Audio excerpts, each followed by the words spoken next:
Buenos días, buenas tardes o buenas noches.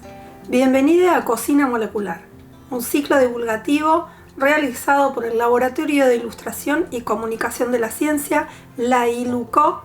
Te preguntarás qué vamos a hacer en Cocina Molecular. ¿Vamos a comer rico? Pues no. Lo que vamos a hacer es tratar de meternos en la cocina, en los laboratorios, en las investigaciones, en los trabajos de campo de muchos científicos de nuestra región.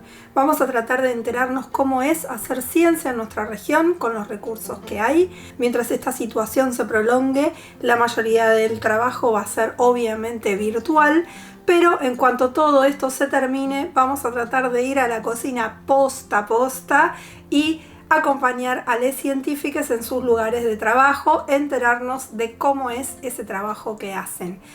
Vamos a tratar de enterarnos también de qué modo esta pandemia y esta cuarentena afectaron los modos de hacer ciencia, de producir conocimiento, de comunicar el conocimiento científico, qué nuevas vías de investigación se abrieron, qué nuevas curiosidades, qué nuevas preguntas, qué nuevos desarrollos han ido apareciendo impulsados por esta nueva situación que estamos atravesando.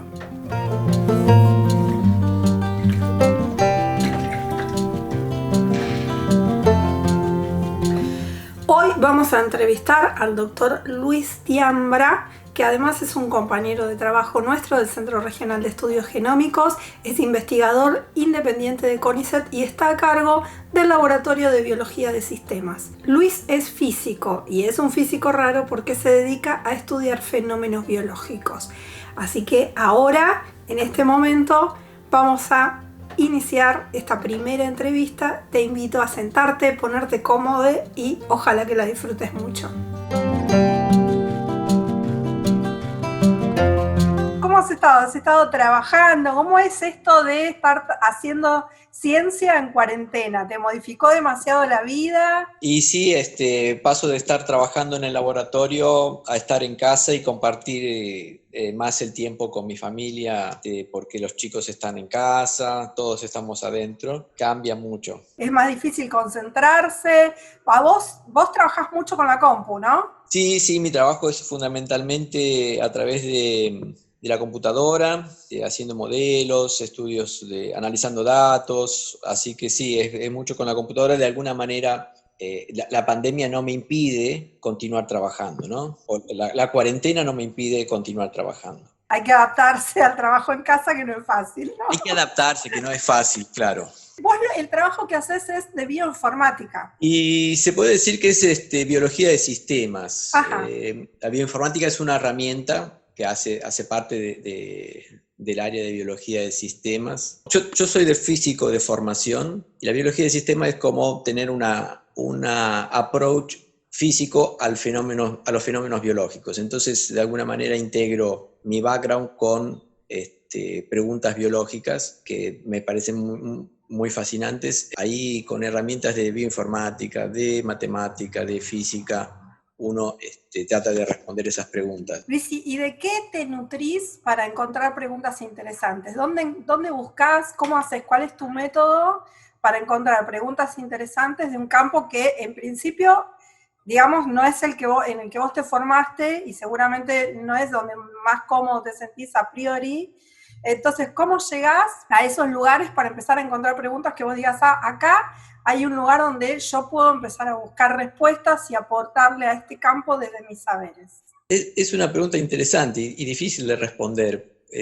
Creo que uno va leyendo y se va trazando un camino en base a lo que va leyendo y lo que le va interesando de lo que lee, ¿no? Y un poco por intuición puede entender qué cosas uno puede responder. Uno después tiene que fijarse si tienen alguna respuesta ya. Y en fin, es algo más o menos difícil de explicar, pero creo que la lectura y la intuición nos lleva un poco me lleva un poco a ver qué preguntas son las que me interesan y que pueden ser accesibles a responder desde mi área, digamos, ¿no? Ya que no hago bancada, no hago experimentos. ¿Qué en este momento vos te sentís que dialogás más ¿Con la comunidad de físicos o con la comunidad de biólogos o con ambas? ¿A qué tipo de congresos vas cuando vas a meetings o ese tipo de cosas? Eso es más fácil de responder. Sí, voy a congresos de biología en general. Y claro, y mi comunidad es la comunidad de biólogos, creo. Puedo compartir con físicos también, pero bueno, que son físicos que están en la misma área, digamos, ¿no? Interesados por la biología. Vos decís que no haces trabajo de mesada y que vos lo que te dedicás a hacer es análisis, básicamente por computadora. Entonces, la pregunta es, digamos, ¿cómo interactúas con otros científicos? ¿De dónde obtenés los datos? ¿Los conseguís por colaboraciones? ¿Hay bases de datos públicas de donde vos obtenés este material? ¿Cómo es ese trabajo? ¿Cómo es la cocina de ese trabajo? En bases públicas, bases de datos públicas, datos disponibles, busco esos datos en base a una pregunta que uno tiene. Uno, después del análisis, puede construir un modelo, una teoría, y puede hacer predicciones, y luego trato de contactar a colegas que sí hacen experimentos para ver qué posibilidades hay de verificar esas predicciones. Acabas de escribir un paper con Andrés Alonso para la revista Sí. Frontiers in Cell and Developmental Biology. Sí, en una sección que se llama Molecular Medicine. Hemos publicado recientemente ese trabajo. Yo tenía pendiente con relación a verificar si era posible que los virus, al estar compartiendo la maquinaria traduccional del huésped, eso pueda tener un impacto en la célula. Esa es una pregunta que la teníamos, yo la tenía hace un año, y aproveché el hecho de que aparece esto del COVID y aparecen muchísimos datos para verificar si en esos datos, si esa hipótesis era válida. Yo en la literatura biológica no había encontrado ningún trabajo que hable de un mecanismo por el cual el virus podría llegar a regular la síntesis de algunas proteínas gastándose los insumos que la célula huésped usa para sintetizarlas, porque el virus en su replicación iba a utilizar recursos, y bueno, eso iba a afectar a la síntesis de las proteínas más expresadas en la célula huésped. ¿Qué es la maquinaria traduccional? La maquinaria traduccional sería todas las moléculas,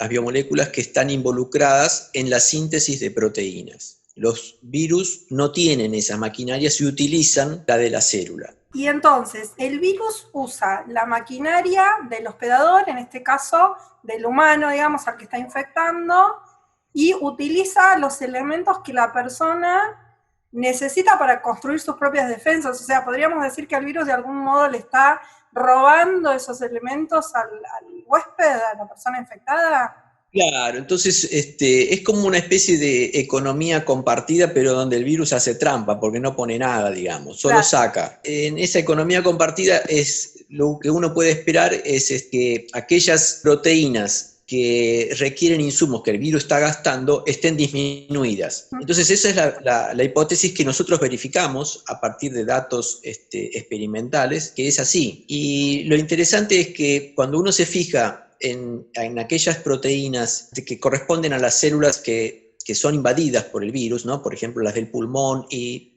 las endoteliales que conforman los tejidos de las venas y las arterias, las proteínas más expresadas en los tejidos afectados por el virus están involucradas en procesos que luego se manifiestan en la enfermedad, en el COVID. Hay otras que tienen que ver con la respuesta inmune. En particular, hemos visto que la disminución de estas proteínas pueden estar explicando el mecanismo por el cual el virus evade el sistema inmune, digamos.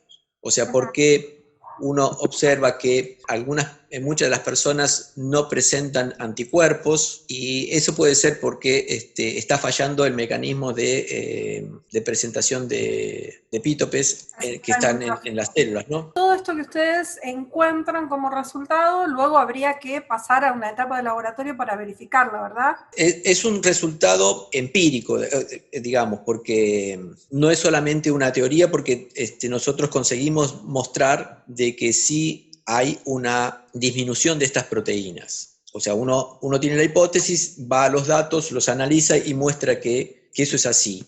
Lo que uno tendría que verificar con experimentos adicionales, si son todas, se verifican todos, ¿no? O sea, hacer más ensayos para tener un poco más rigurosidad, y un poco también otros ensayos para ver si esta disminución en estas proteínas son las que provocan los efectos colaterales, o sea, lo que es la enfermedad, digamos. Trabajaron con distintos tipos de células, trabajaron con una línea celular cancerígena típica de laboratorio y trabajaron con células pulmonares y vasculares. Claro, claro. ¿Y eso por qué es? Los datos experimentales que estaban disponibles eran a base a una línea celular, como decís vos, y nosotros lo que estamos haciendo es una extrapolación estudiando qué es lo que ocurriría si el mismo fenómeno que se observa en esa línea celular, qué es lo que ocurriría, a qué proteínas afectaría cuando uno va a estudiar células que son afectadas por el virus en el cuerpo humano, ¿no? Por ejemplo, las pulmonares y las endoteliales, las de las arterias y venas. Entonces,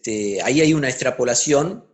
Y ahí esa extrapolación sí es digna de una verificación experimental si eso ocurre o no, digamos, porque hasta ahora los datos que nosotros tenemos es en una línea celular. Ahí es donde se verifica. ¿Cuál es la perspectiva de uso, de aplicación que puede llegar a tener este descubrimiento? Porque no es un trabajo de investigación básica por sí mismo, ¿o sí? Bueno, son las dos cosas. Siempre la investigación básica tiene cómo aportar, y más en la área de biología molecular, va a tener un aporte a una tecnología o a la comprensión de algún fenómeno, como puede ser una enfermedad, ¿no?